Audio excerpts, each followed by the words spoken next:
This week on the Sports Initiative podcast, I sit down with Leeds United professional development phase coach Michal Pujdak. He discusses his journey from Poland and his journey into the academy system within England, some key trends he's seen in players that have made the jump into the first team, as well as how coaches can help facilitate a development environment. As always, if you enjoy this podcast, please make sure you share it with friends and family. I hope you enjoy.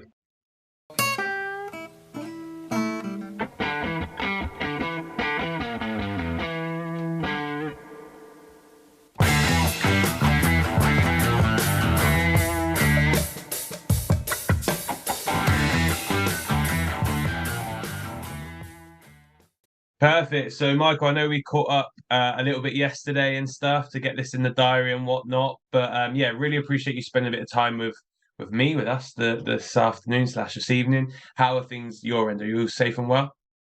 I'm very good, thank you. As I mentioned briefly to you earlier, before we connected live, it has been a very productive day with incorporating a football session, some admin work, and also a run, which is always a bonus in a busy life of a football coach.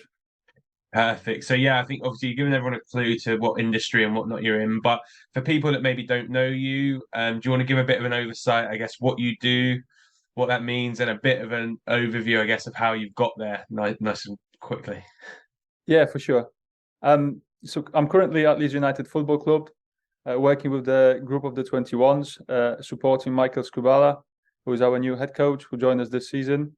I've been at Leeds for the last 4 years. This is my 4th season. And I originally joined Leeds as the lead youth development phase coach. And then, yeah, things progressed from there and I was asked to change roles. And then, yes, I've been enjoying it ever since. We've got a really, really exciting group of players. So working with high potential players and high performing players on a daily basis is something that is very exciting for me and gets me out of bed every day. Perfect. So, and in terms of a journey to get to that point, how did you get there? How did you get into coaching initially? And yeah, what's that journey look like for you to end up at this point where you are at the moment? Wow, I mean, this is probably it's a brilliant question, and I don't have a short answer to it. I think my love for coaching started a long time ago when I was still at school. I remember days where I would get my classmates and we would go out during the breaks and we would go out on the field and practice free kicks, practice penalty kicks, practice dribbling scenarios. And I remember making notes back then and scoring them. For me, being someone who's been one of the very few people in the class who practice football in an organized setting at a football club, I kind of took that leading role to organize the boys to play against different classes. Even during my home time, I would connect with people. I would get them out playing on the streets against people living in different areas. So I feel like my love for coaching has started a long time ago. I obviously played. I've tried my best to be as good as I could, and I progressed over time. But I got to the point where I felt if I wanted to make my dreams come true and achieve my ambitions to be at the highest possible level, I realized I couldn't do it playing. So I had to make a decision. Do I carry on and do I persist, which I have for a long time, or do I shift my focus and I transition my passion for the game and my understanding of the game into a different area? And I had an opportunity combining playing and coaching, and as I started doing it more and more, whilst I was still playing, and I remember playing back in Poland, and played in the centre back position, and I played alongside this young boy who was 4 years younger than me, and he was my centre back partner. And I was catching myself often talking to him and communicating as you normally do as a player. But I started to develop a very strong bond with him and a very strong relationship. And this is on reflection. Months, years later, I've realized I started to consider how effective my communication is with the individuals to get the footballing outcomes. So that was probably one of the highlights of how I started into coaching, and what made me realize that I have a strong passion for developing people and developing players. And playing alongside this young boy who was very keen and wanted to learn, and it was mutual. We had respect for each other. He probably felt like I wanted to give him more attention because I understood the game and I could give him valuable advice that he could implement, by the way, very well. He was a very promising player, and he went on to have a good career. That really sparked my curiosity for coaching, and yeah, then I made the transition into being a coach, or focusing to be a coach full time. I had to find ways how to get opportunities. My first academy role in England came at Hull City Academy, where the academy manager at the time, Billy Russell, gave me an opportunity to be part of the coaching team at the development centres. And I remember working full time in a different industry, and then trying to make the journey over across to the other side of the city to coach under sevens and under eights, and I loved it. And since then, it almost became like a snowball, because I was very passionate to get better, so I could be more effective. I didn't understand why I wanted to get better, but now over time I started to reflect a little bit more, and it was that thirst for improvement and wanting to help those young boys have fun whilst they were playing football, and gain new skills so they could progress within the game, whatever progress looks like. Yourself, Michael, working in academy football, you know that it's not everything. Football is not everything. It's just you happen to work with highly skillful young men or young girls, but we're talking about men's academy here, where they talented, they have certain skills and attributes, and the role of the coach is to help them progress and get better and get to the next level. And I found it fascinating, and I continue to develop, I continue to learn, I continue to be trusted, and I was given more responsibilities. So from working in development centers, I then became a part-time academy coach. I believe I started with under 11s. It was so long ago that I can't recall precisely what age group it was, but it was with the younger players, and I loved that time. I think it gave me fantastic opportunities to learn how to teach the game to young players. And as I move the story on, I went to Grimsby town, where the academy manager, Neil Woods, gave me my first opportunity to be a full-time coach. That came with a natural opportunity to invest myself more into what I was doing, and how good I could be, and how effective I could be at helping not only players at that time, but also the coaches be the best they could be. So I've joined the club in a role of the YDP lead coach, and I recall those days, and they were fantastic moments. The club was very supportive to enhance the academy program. There was a lot of investment being made with finance and with human resource to develop a strong category 3 academy program. And it felt so good when I was leaving the club and I was moving to Leeds, that we were able together to build something strong that people wanted to connect with and felt pride when we were discussing what we've been able to build. And yeah, the opportunity came at Leeds. I really wanted to challenge myself.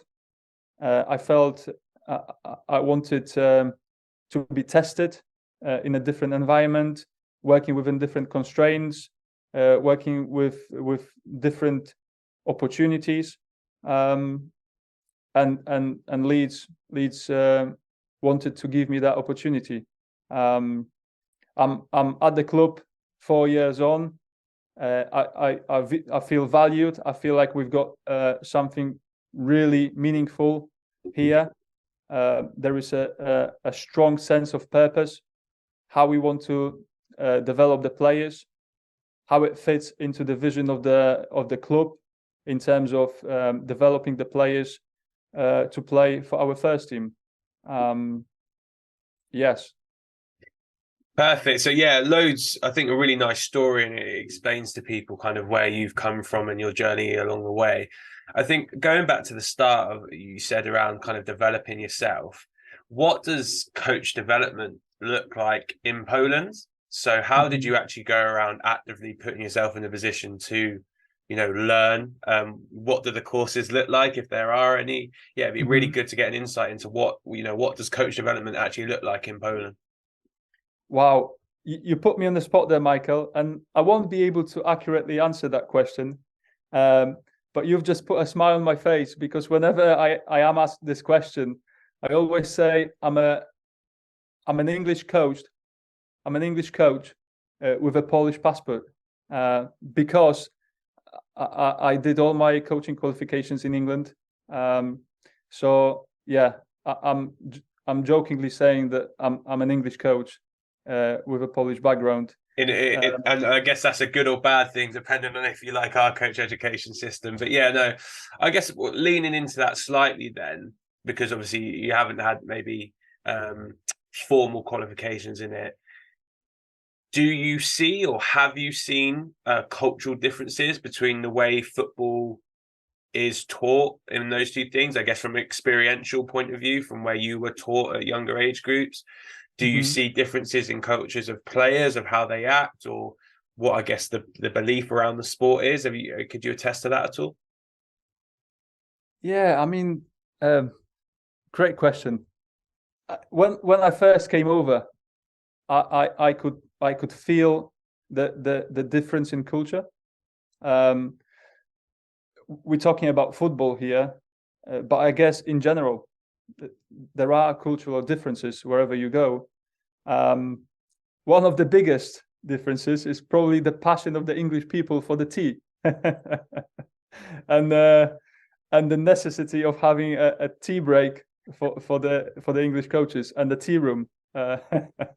But seriously, I believe Polish coaches have an immense sense of hard work. We value hard work. We value putting the effort in, putting the hours in, and I believe this is one of the key elements why people become successful, not just in the football context, but in any walk of life.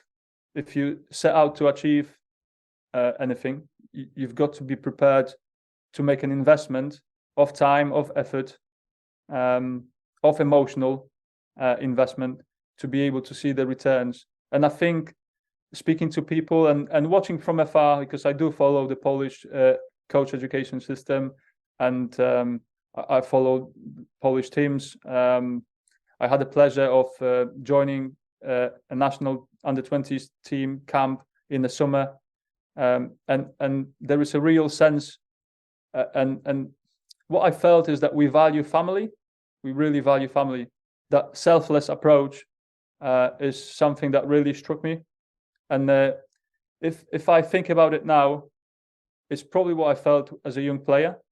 I felt that the coach always wanted me to be better, and that was at the forefront of his thinking. And I perhaps didn't understand it at the time. Being a youngster, you just want to be on the pitch, you want to be scoring goals or doing the things that you want to do. And the role of the coach is to nurture you and guide you in the direction where he feels is best for you as an individual, to fit in, to be aligned within the objectives of the club. But going back to your question about the difference of the cultural differences, there is definitely an element of that in the modern game. And my reflection is that the best coaches, they are able to speak more than one language, definitely, because it's needed. You have very multicultural changing rooms nowadays, where you need to be able to connect with players on a human level, because football is pretty simple. You can show players tactical match plans on the screen. You can show them on the pitch the movements and the behaviors that you want them to display. But to be able to connect at human level, I think it's a game changer. It gives coaches, elite coaches, an edge, an advantage over the ones that who are quite average, because it makes the player feel loved. And from my experiences working closely with the professional teams, first teams, being in the group of the 21s and supporting the player pool that is transitioning to the first team player pool, I think this is a critical skill for an elite coach. I really appreciate that this is one of the key characteristics of the Poles. Of, you know, we have those Slavic roots, and we really value the family. Perfect. I think, as you said, that probably really aligns to your values in terms of making people feel loved, like you've mentioned a few times in here, and actually probably manifesting that in your coaching. I guess one question for me is, obviously, I think the three most stressful things in life are marriage, moving house, and changing job, right? So I'd imagine for you, you've kind of ticked two of those off at once in terms of getting a new country to live in, and then obviously getting a new job at the time as well. How did you go around helping yourself settle into the environment you're in? Because I think sometimes that's an oversight for a lot of us. You see these players go for mass amounts of money, or you see coaches chop and change countries and you go, oh, that would be nice. You get to go to Madrid, you get to go to here, go to there, without any thought of, actually, you don't know where your local supermarket is, or you don't know what school your kid's going to go to, or any of those bits. So I guess from first-hand experience, how did you go around embedding yourself into the local area? And is there any particular ways you thought were really challenging or real benefit? You've mentioned it already, Michael. And another challenging moment is getting married, right? That's what you've mentioned. And I wasn't married at the time of coming over to England. But Joanna is now my current wife, and she has been an immense support. We've been best friends, we've been partners for many years, and she has been a real rock in my coaching journey. I wouldn't be in a position where I am without her support, without her checking in with me and challenging me on many levels, with all the normal challenges of being a football coach, professional football coach, starting from the balance between family and work, and trying to get that right. And elite coaches have to be ready to relocate. That's the nature of the business. Football is very fast paced. and just like we demand from the players to be able to settle in fast and adapt, this skill set is a prerequisite for high performing coaches. And having that ability to be flexible, to flex, to assess and have the awareness of what's happening at the football club, wherever you go, whether that's within the country, moving from club to club in England, or coming from Poland to England, or getting opportunities abroad. Elite coaches have to be adaptable. You have to assess the culture of the club. What are the standards? What is the history? What do they value? And not being fixed minded, being open minded, is a wonderful platform for success. And have you got any quick ways of doing that? So is there anything you particularly do at the, when you arrive at a new club to go, okay, I'm going to help myself embed into the culture or embed into the club identity by doing this particular thing or asking these particular questions? Mm-hmm.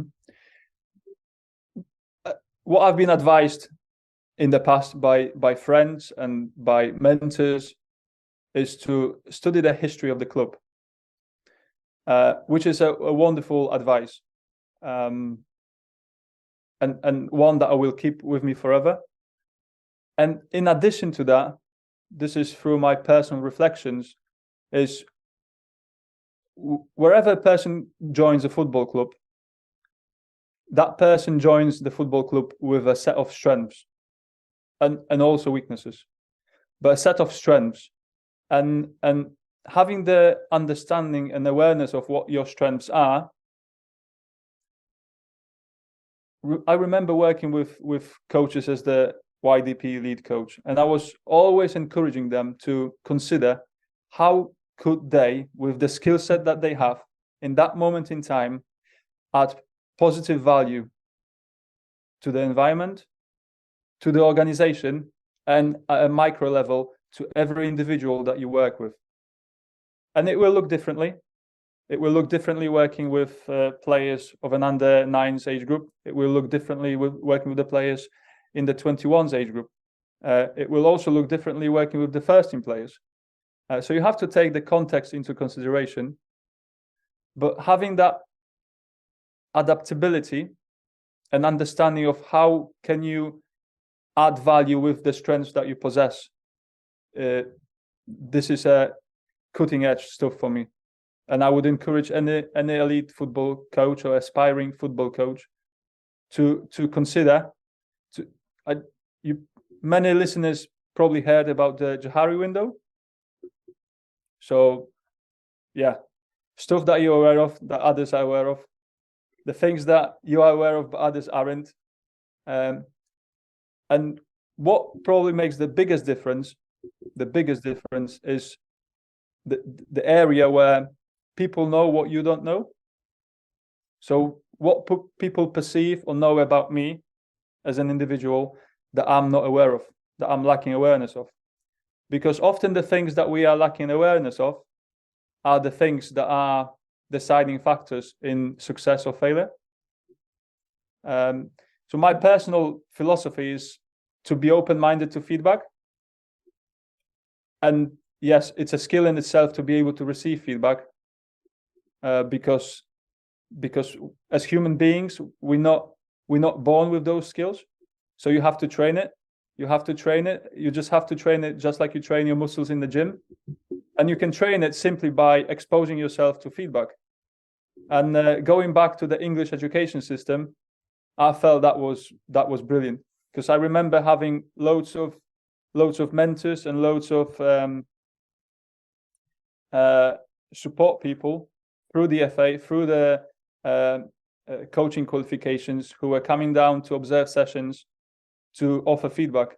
And and perhaps it was the personality of those people that I had privileged to be supported by, and their characteristics, but they were just wonderful human beings. And they have taught me, and I've learned from them, that being open to feedback is significantly important for any coach to develop.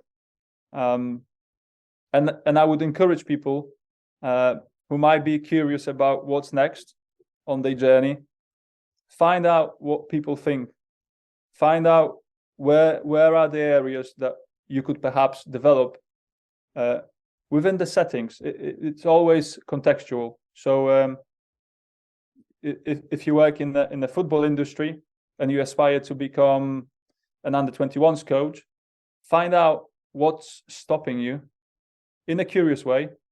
You can't be too serious about it.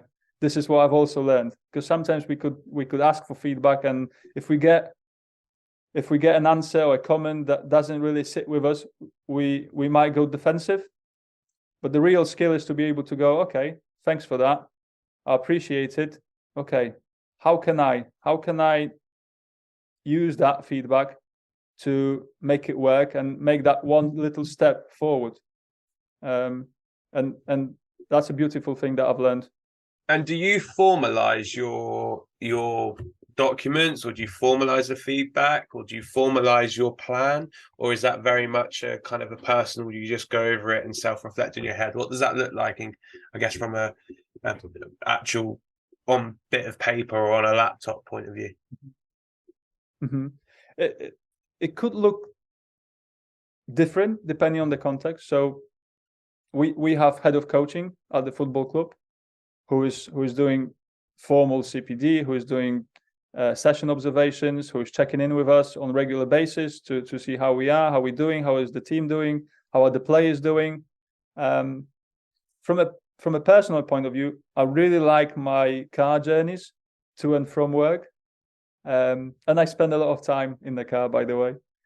But I just love sometimes turning the music off and going back in time and reflecting on what has happened during the day, what went well, what could be done differently, why. It's important to understand why, and then process it and try to implement little things the day after.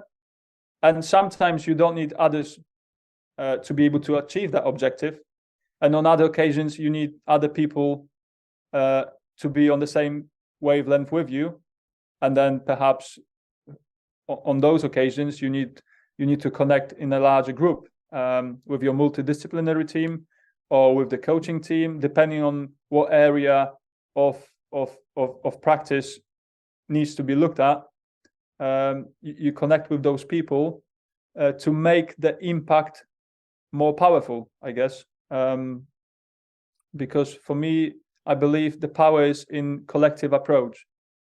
That's where things happen, when there is more than one people believing in the outcomes and believing in the dream. And I use the phrase that I overheard once: the whole is far greater than the sum of its parts. And it's so true, not just in football, but in life in general. Yeah, I agree with that. And I think that I guess from a personal perspective, that's probably why I say Messi's better than Ronaldo, because I feel like Messi does engage with his teammates a little bit better, at least on the surface level of body language, and Ronaldo. But yeah, I think it's a really nice point you made there around car journeys and utilizing that and utilizing dead time, because I think it's a common theme in terms of actually when do a lot of coaches learn on courses or learn from one another? It's over lunch. It's not, you learn a little bit whilst you're in the room, but what actually you do is you sit down over lunch with some people and you talk a bit more candidly about your team or the challenges you got in your academy and stuff, and then that's probably the bit that stimulates rather than being sat in a classroom. So what you mentioned there around, you know, the tea time earlier with the English guys and girls, and then obviously car journeys is quite a nice way of actually allowing some self-reflection, allowing a period of what could otherwise be dead time to utilize that in the right way. Perfect. So looking at it, I guess now from a role point of view, or, you know, your team basis and stuff, what What does your working week look like within Leeds? And I guess what team are you a part of to help facilitate what that program is? Mm-hmm. So it could depend in terms of the working week, depending on whether it's a one game week or 2 game week. Normally, typically, we would try to work back from the game day. So take into considerations the physical loading, the technical and tactical preparation for the game. It involves opposition analysis, so the staff and the players have clarity and understanding of what the strengths and weaknesses of the opposition are. How could we maximize our strengths? How could we also incorporate player development in that? So knowing what challenges we might face or what performance problems the opposition might throw at us, how could we put players in positions where they could still develop as young professionals? It like I said, it depends on the working week.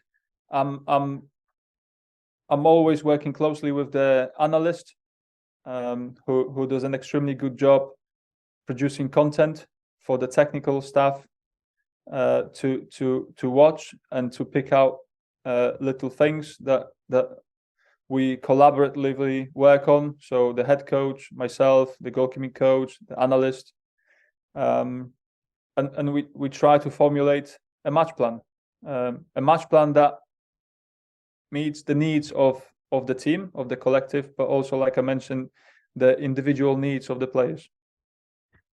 And in terms of a way, if you like, I say this whenever I talk to people within the football industry, there always seems to be a club has their way. So it'd be the Southampton way or the West Ham way or the Leeds way. Is there a common thread that runs through your team that you have to stick in terms of structure? Or would you be able to, I guess, fluctuate style of play / formations relative to who the opponents are? So, if you're playing if you were playing against the three at the back, could you potentially go 2 up top to make that easier to press by narrowing off the 4? Or do you have to stick in like a 1 up front and a 4-3-3? What does that look like in terms of how strict is it? Mm-hmm. It's a great question, Michael. And let me start with praising our unique model at Leeds, because in terms of preparing the players and developing the players for the first team, as a club, we are doing a really good job. So this year, so far, we already had 10 youngsters in match squads. Last year, if I remember correctly, we had 8 Premier League debuts. And it's down to a clear vision of the leadership at the football club, what we stand for as Leeds, and what's the idea behind the project. And then obviously what it takes is having skills and clarity how to execute it on daily basis, so it all comes into one. We have a unique way of working. So the 21s group is closely working with the first team, meaning that we get an insight into what the first team wants to do, how they want to play, what's the methodology, what are the practices. So you have to chunk it down, because if you try to take it as one, you can choke. So we've been privileged, really. Both Jesse, currently, he's fantastic at sharing his idea about the game. Marcelo was very similar, and currently we closely mirror what Jesse wants to do, how he wants the game to be played, the desired behaviors that he wants to see in players. And then it's down to us to be at our best, how we daily introduce the concepts and the tactics to the players, to make sure that we develop them in a way that the transition is as smooth as possible. Because of the uniqueness of our way of working at Leeds, the players in the 21s group aren't a long-term project in the context of getting into the first team. And I say it with a smile on my face, because at Leeds it's about a medium-term project or a short-term project. So that's why players have to be really, really well educated in how the first team wants to play. And I sense that we do a half-decent job here, because the manager trusts the young players to come in and do the job for him. And it's very important for me, on reflection, that the players, as they get closer to the first team, they have the clarity of what's required to perform within the performance model of the first team. It will look differently going down the age groups. Under 18s, a little bit less, because they have different needs. They're still young, and they still, that period of time further away from the first team, are part of highly potential players. We have a young boy at the club who is making such a fantastic progress that he needs to be prepared on individual basis, because he has high potential and he has different needs to the rest of the group at his age. And then as you go down, you probably give them more balanced program, because they are further away from breaking into the first team. And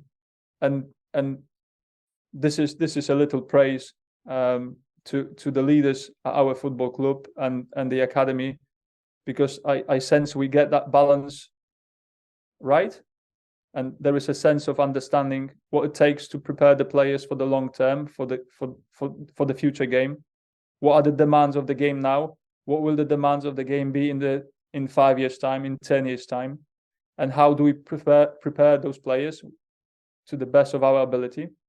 And then there needs to be flexibility that we've already spoken about, and adaptability to go and shift and change and be able to give the players what they need. And it was very valuable experience for me to be around when the change of the management happened, and to be able to see closely how the players had to unlearn some of the habits and relearn and learn the new ones. It was fascinating to see that evolution, and credit to the players, because you find out in those moments who the good learners are, and who is actually thinking about the game, and who is thinking about the progress and development, and who is investing their time to do the analysis, who is investing their time to spend more hours in the gym because the physical demands change. We are one of our characteristics at Leeds is that we have to be physically extremely strong in terms of capabilities to sprint, capabilities to make repetitive sprints, and we work collaboratively with performance support staff to make sure the players are physically extremely well developed. They have a good tactical understanding of the game and what good looks like, but they also have the mental skills, and we train that mental muscle too. We don't neglect that, and it has to be a joined up approach. So the players are holistically well-rounded and well-developed. And how do you frame that for the boys in terms of, you may have an 18-year-old that comes into your group that, because of injury or because of selection, deselection, might be in and around the first team training / games in 6 months' time potentially. You know, Mm-hmm. if everything kind of opens up a path for it. How do you frame that for those younger players that there's going to be a chance? We don't know what that chance is going to look like. We don't know when that chance is going to be, but we need you to be ready for it. And I think I had a conversation the other day in a meeting, and someone framed this really nice, which I'd never really thought of before, maybe naively, is a chance that isn't necessarily coming off the bench or starting in the first team. A Mm-hmm. chance might be going over and training on a Friday against them for set pieces, and all of a sudden they like the way you hold yourself within that session, and they go, "We'll have him back again, actually, because he made it really challenging for us," and that's a chance, not necessarily just starting. So, yeah, how do you frame that for those players that listen? There may be a chance, and you've got to be ready for it. Be it tomorrow afternoon at set piece session, or to play in front of 30 odd thousand at Elland Road. Yeah, this is a really good question, Michael, and I see many parts to the answer. One being that majority of the debuts currently in the modern game for youngsters happen in a non-preferred position. So from a player point of view and player development point of view, are they mentally prepared to sacrifice, to put the team first? And it's not an easy job. It's not an easy job because as human beings, we are very egocentric, and we want to make sure that our needs are met first. And I'm exploring this concept of family feel, and we've talked about the cultural differences. And if we imagine a family and a father, and I'm a young father, we've got a 7-year-old at home, and I would do anything for her because there is that sense of belonging to the family, the sense of wanting to care for her, and you become selfless because the other person is more important than you. And how do you instill that value in young players, in first-team players? And this is my area of curiosity. How do you instill that value in a group of highly performing players and support staff? So the youngsters, first of all, need to be ready to play in a different position. So they have to have tactical understanding of what's required. They have to have a skill set from a technical point of view to execute the desired actions on the pitch. And when I talk to our players, we talk about, and I've been lucky enough to connect with some really good practitioners over the last few years. And Michael Beale, the Rangers manager, he's talked about you versus yourself concept, and it captured my imagination because I could relate to it.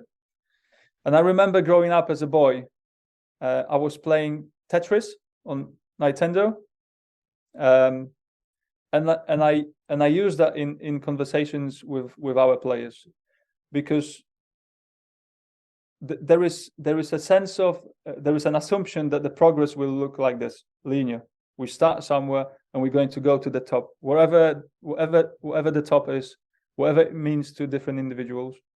But unfortunately, it's not like that. We make a little bit of movement up, and then there are peaks and troughs, and I relate it to the Tetris game, because you start at the beginning, and you go to the next level, to the next level, to the next level, and you gain momentum, and you navigate through the obstacles, through the hurdles, and you get success, and then sooner or later you lose the game.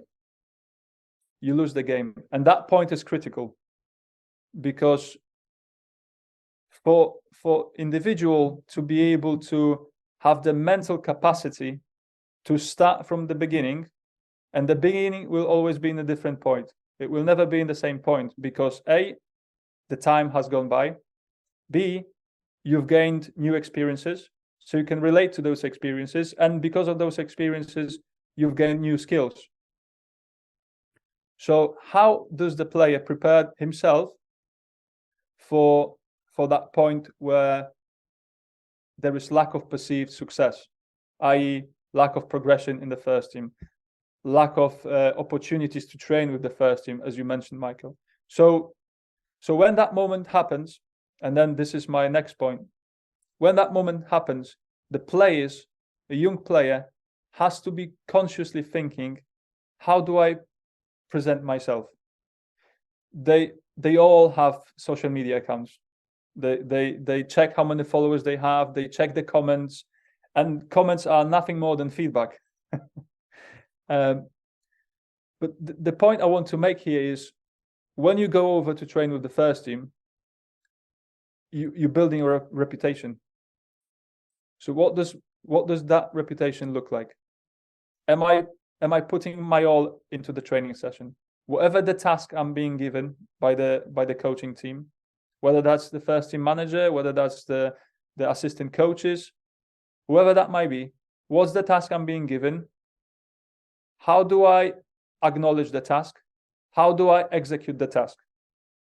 And if I don't have the skill or the understanding of how to execute the task correctly, have I got the ability to ask a question? Oof, I don't know. Can you help me? How could I do what you're asking me to do, because I don't quite see the picture, or I'm not sure whether I should press here or whether I should drop here. I'm not sure if I should play this pass or that pass. And I believe that the modern player will be a holistically well-developed person who understands football, who understands human interactions. So not having too big of an ego, not to want to ask the question. So is this young player understanding what it takes to get to the next level, to the first team?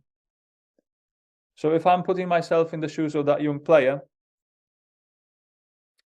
I have an ambition. I want to feature in the first team manager's plans more often, more frequently. I want to be given more responsibility.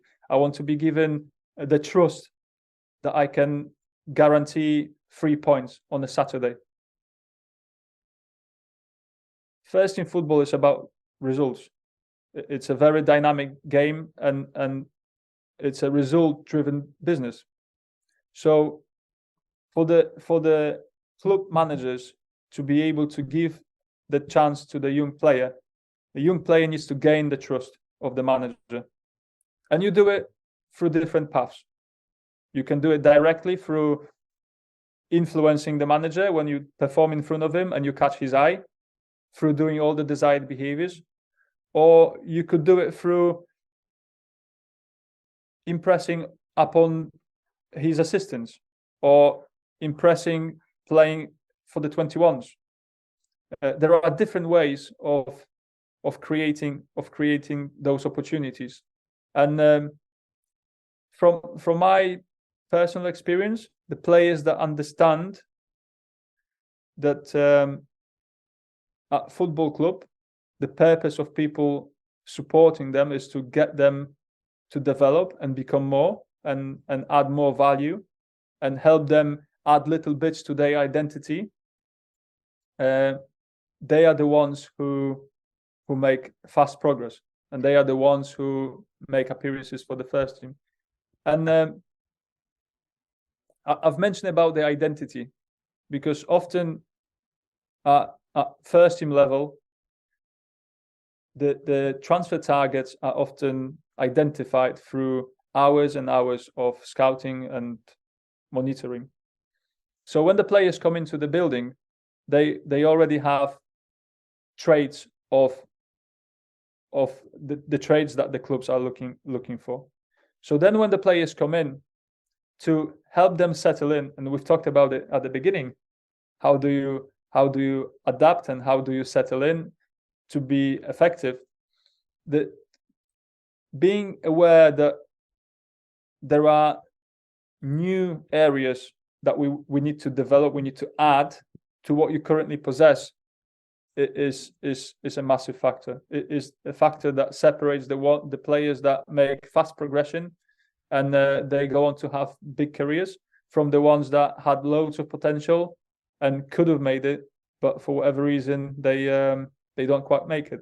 I think it's a really interesting point you make there. I guess my question off the back of it is, how do you encourage? Have you got any particular strategies you use? Encourage players to do that and almost ignore the social aspect to it, because I think there's a part in everyone's head that I'm sure everyone listening this will resonate with them, where you don't want to be that kid in class that's putting your hand up and asking a question all the time. But actually, what you're essentially saying is you have to be that player that will go into the first team and doesn't mind maybe being a social outcast because you're willing to ask questions or work the hardest so that you actually add some value to that training environment, because that's essentially what you're trying to do as a player. You're trying to show that you add enough value to stick around. It would be really easy as a player to go in there and this is probably what most people do, and I would have done when I was an under 18 when I was playing the first team. Don't want to ruffle any feathers, so I'm just going to go there and be. But actually, what you need to do is go, actually, I add value to that. You should have me here more often.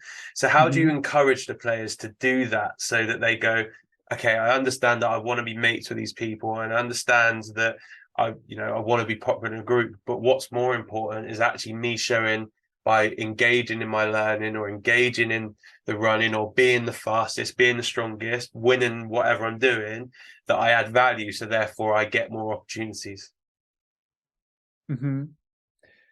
Well, I'm not sure if I know the answer. No, I don't know the answer, Michael. I can only try to attempt to come up with some things to be considered.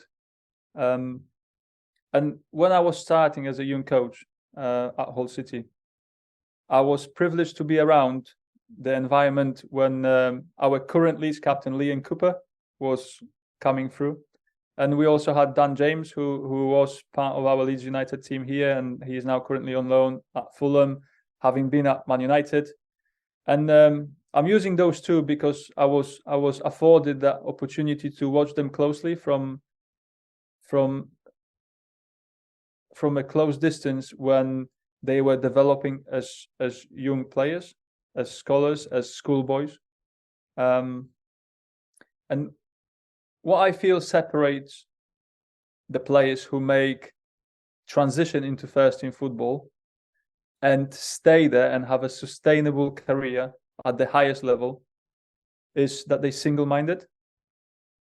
We also had people like Harry Maguire at Hull, who was a little bit older, having had opportunities at first team level at Sheffield United, came to Hull, was trying to break into the first team picture. We had Andy Robertson, who's currently at Liverpool, and watching those guys closely, and I see a lot of similarities with some of the players we currently have at Leeds: Sam Greenwood, Joe Gelhardt, Crescencio Somerville, Leo Helge, Charlie Creswell, who is on loan at Millwall, to name a few, because we have many more. They are very single-minded, and I remember reading a book, Gary Neville, and he talked about the class of '92, and he talked about his approach to wanting to get better. And when I work with our players, I always stress the importance of understanding that you become the product of your own environment. So that every member of the team, every member of the family has an impact on the environment, has an impact on the culture. And success happens within strong groups. And if you aspire to make that group as strong as possible as an individual, there is no other way that you are going to benefit from it and you're going to be successful. And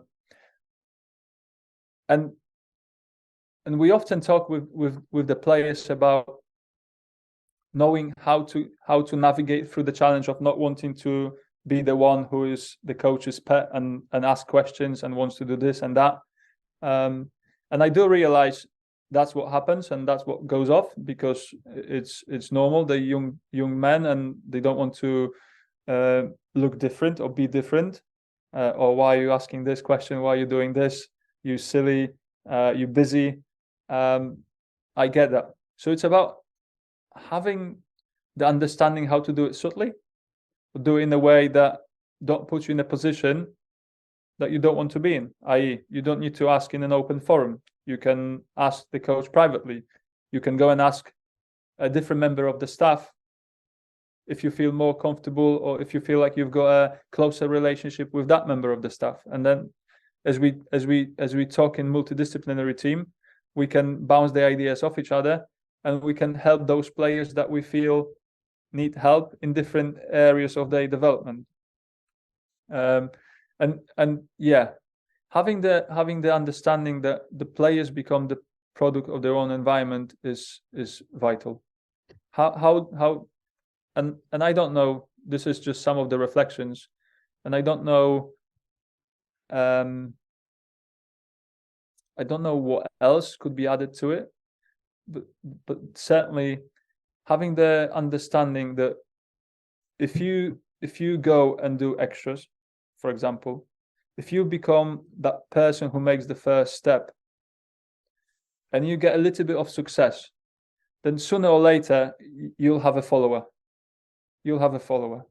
It happens in different industries. I'm curious about finances. I was doing a master's degree and we had finance module, and I'm curious about investment, and as soon as one person makes that brave, courageous movement, and we're relating it now to under 21s players or young players breaking through to the first team. Once the first player makes a movement, sooner or later there'll be another player who will join in, who will feel, oh, I actually like a little bit of that. I would like to do the same.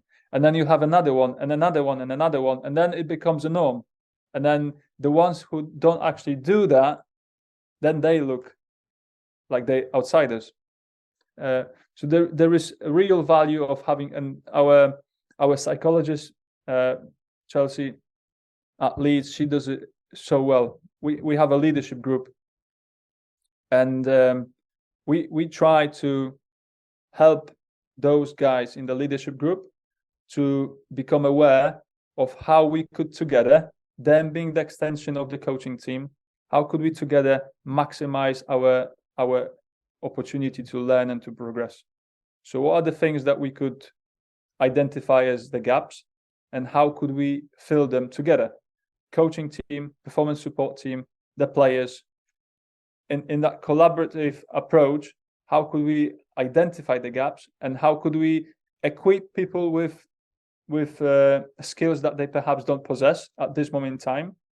Because it could be unfair if we expected people to do certain things, but they're not prepared or equipped with the skills that are required to execute the plan. And having a strong group of players within your team that are willing to lead by example, who want to be role models, who feel a sense of fulfillment by being the leaders and leading the pack, is critical for success, being that at academy level or first team level.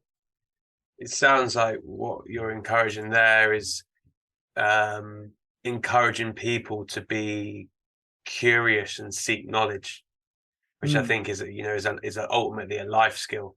It's kind of like, if you don't know something, don't expect to be handed on a plate. Go and find it. So if you don't know something about a culture, go and find out what that is. If you don't know something in school, go and find out what that is. If you don't know something here in football, let's go and find out what that is. And I think that's, for me, taken away from this conversation and resonators, can you continue to encourage those younger players to reflect and go and encourage them to seek knowledge? Because if you can do that, that's a really good starting point with those younger ages of, then hopefully once they get to the older age groups, they're already self-discovered learners. They want to go and figure out how they can do their extras, or how they can get better tactical insight, or how they can improve their nutrition, which is obviously a really good starting point. So yeah, I think a reflection for me off that is definitely that. I am conscious that we're close to the time we kind of allotted for this, and I know we haven't discussed any of the bits around tactical stuff, so maybe this will be one that we could pick up again at a later date. But one last question, which is a new one I've done in the last couple of podcasts, which I think is a really nice one just to get your thoughts, is if I were to ask the people that you work with or coach, how would you hope that they described you? Wow, that's a really good question. I don't know, you would have to ask them, Michael. But what gets me up in the morning, and what motivates me is I want to get up, and I do want to make the difference in people's life. And it's not just the players, it's the staff that I interact with, it's the family, and I want to be part of people's life-changing journey. And to be able to do that, you need to understand the individuals that you interact with, that you speak to, that you around. And what I'm starting to learn is that it's important not to treat people the way you want to be treated. I think you gain far more if you can pick out how the people that you interact with want to be treated, and then that serves as a fantastic platform for a strong relationship where the people believe that their interest is at the forefront of your thinking, and they want to come on the journey with you. And if there was one thing that I would want people to think when they ask about me is, "Oof, I like to be around them. It feels fun." That would be one thing. And by the way, I don't know the answer. You would have to ask them.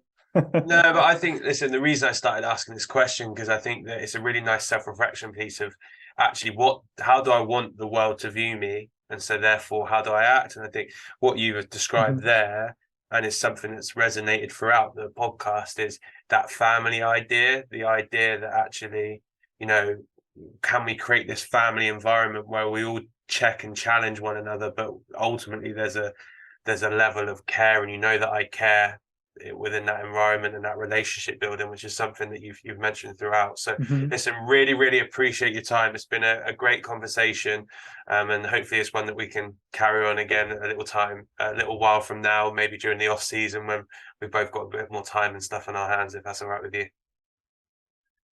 Yeah, for sure, Michael. Thanks for having me on, and I had fun chatting to you, and it's been a real pleasure. Thank you. Perfect. No worries at all. Catch you again soon. Take care.